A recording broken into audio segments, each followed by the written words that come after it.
இயேசு உங்களை நேசிக்கிறார். இந்த நாள் வேதாகம தியானத்திற்கு உங்களை அன்புடன் அழைக்கிறேன். நம்முடைய கர்த்தராகிய இயேசு கிறிஸ்துவினாலே நமக்கு ஜெயம் கொடுக்கிற தேவனுக்கு ஸ்தோத்திரம். 1 கொரிந்தியர் 15 அதிகாரம் 57 வசனம். 1832 ஆண்டு ஒரு இளம் அமெரிக்கர் சட்டசபைக்கு போட்டியிட்டார். அதில் தோல்வியுற்றார். மீண்டும் 1834 ஆண்டு போட்டியிட்டு வெற்றி பெற்றார். 1847 ஆண்டு அமெரிக்க ஐக்கிய நாட்டின் காங்கிரஸ் சபையில் ஒரு சில காலங்கள் உழைத்தார். மீண்டும் அவர் தனது கட்சிக்கு பரிந்துரை செய்யப்படவில்லை. அதிபர் ஜக்காரி டெய்லர் என்பவருக்காக பரப்புரை செய்தார். பொதுநில அலுவலகத்தின் கமிஷனராக நியமனம் செய்யப்படுவோம் என எதிர்பார்த்தார். ஆனால் அவ்வாறு நடக்கவில்லை. எனவே தனது வழக்கறிஞர் பணியை தொடர்ந்தார்.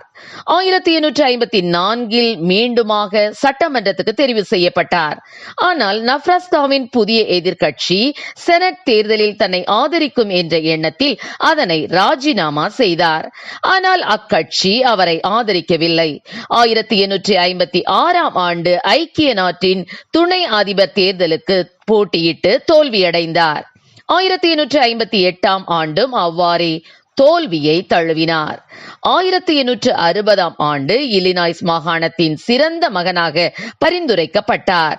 அந்த ஆண்டிலேயே அவர் அமெரிக்க ஐக்கிய நாட்டின் அதிபராக தேர்ந்தெடுக்கப்பட்டார். அவர்தான் ஆபிரகாம் லிங்கன். அவருடைய வாழ்வில் அவர் சந்தித்த தோல்விகள் பல. தனது கடந்த கால தவறுகள் எதிர்கால முயற்சியை பாதிக்காதவாறு எச்சரிக்கையாயிருந்தார்.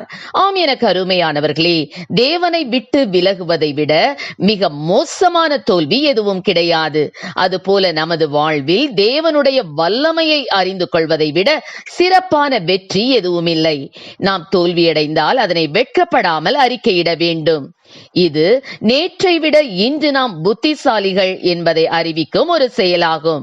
நம்முடைய தேவன் நம்முடைய வாழ்வில் ஜெயம் கொடுக்கும் தேவன். கர்த்தர் நம் பக்கத்தில் இருக்கும் போது நமக்கு எப்பொழுதும் வெற்றிதான். தாவீது ராஜா 16 சங்கீதம் 8 வசனத்தில், கர்த்தரை எப்பொழுதும் எனக்கு முன்பாக வைத்திருக்கிறேன், அவர் என் வலது பாரிசத்தில் இருக்கிறபடியால் நான் அசைக்கப்படுவதில்லை என கூறியுள்ளார். 1 கொரிந்தியர் 15 அதிகாரம் 57 வசனத்தில் அப்போஸ்தலனாகிய பவுல் நம்முடைய கர்த்தராகிய இயேசு கிறிஸ்துவினாலே நமக்கு ஜெயம் கொடுக்கிற தேவனுக்கு ஸ்தோத்திரம் என்றார்.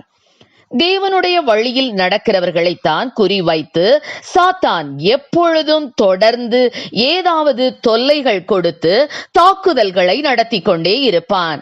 ஏனென்றால் அவர்கள் தேவனை தன் சொந்த இரட்சகராக ஏற்றுக்கொண்டு கர்த்தருக்கென்று எதையும் செய்ய துணிந்தவர்கள் என்றும், இவர்களை இப்படியே விட்டால் இந்த உலகத்தையே ஒரு கலக்கி விடுவார்கள் என்றும் சாத்தானுக்கு தெரியும்.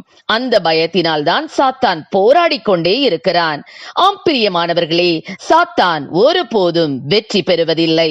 அவனுக்கு தோல்வியே வரும். அவன் தோற்று போவான். அவன் ஒரு நாளும் நம்மை ஜெயம் கொள்வதில்லை. ஏனென்றால் நாம் தேவனுடைய துணை கொண்டு சாத்தானை போராடி மேற்கொள்ளுவோம். ஜெயம் தரும் தேவனாகிய கர்த்தர் நம்முடைய பக்கத்தில் இருக்கிறார். ஒரு சிலர், நான் தேவனை விசுவாசித்து அவருடைய வழிகளில் நடக்கிறேன், ஆனால் அப்படி இருந்தும் எனக்கு ஏன் இத்தனை சோதனைகள், எத்தனை வேதனைகள், எத்தனை கஷ்டங்கள் என்று எண்ணுகிறீர்கள்? உத்தமமான யோபுவை பாருங்கள். அவரை குறித்து தேவனை சாட்சி கொடுத்திருக்கிறார்.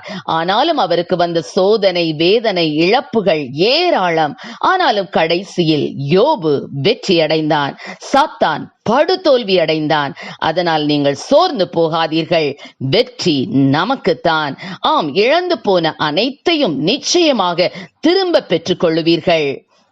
ரோமர் 8:31 சொல்லப்பட்டது போல, தேவன் நம் பட்சத்தில் இருக்கும் போது நமக்கு விரோதமாயிருப்பவன் யார்? எனவே சந்தோஷமாயிருங்கள். தோல்விகள் ஜெயமாக மாறும். கர்த்தர் நம்மை ஆசீர்வதிப்பாராக. ஆமென். ஜெபம். எங்களை அதிகமாய் நேசித்து நடத்துகிற எங்கள் அன்பில் பரலோக பிதாவே, தங்களுடைய வாழ்க்கையிலே ஆண்டவரே அப்பா தொடர்ந்து பல தோல்விகளை சந்தித்து அப்பா ஸ்தோத்திர ஆண்டவரே துவண்டு போயிருக்கிற பிள்ளைகளுக்காக உடைய சமூகத்திலே வருகிறோம் ஆண்டவரே. எஸ்அப்பா, அந்த தோல்விகளின் மத்தியிலே தேவனை ஜெயத்தை கொடுப்பீராக ராஜா. நம்முடைய கர்த்தராகிய இயேசு கிறிஸ்துவினாலே நமக்கு ஜெயம் கொடுக்கிற தேவனுக்கு ஸ்தோத்திரம் என்று சொன்ன வசனத்தின்படி ஜெயத்தை பெற்று உமக்கு மகிமை செலுத்தக்கூடிய கிருபைகளை தாரும்.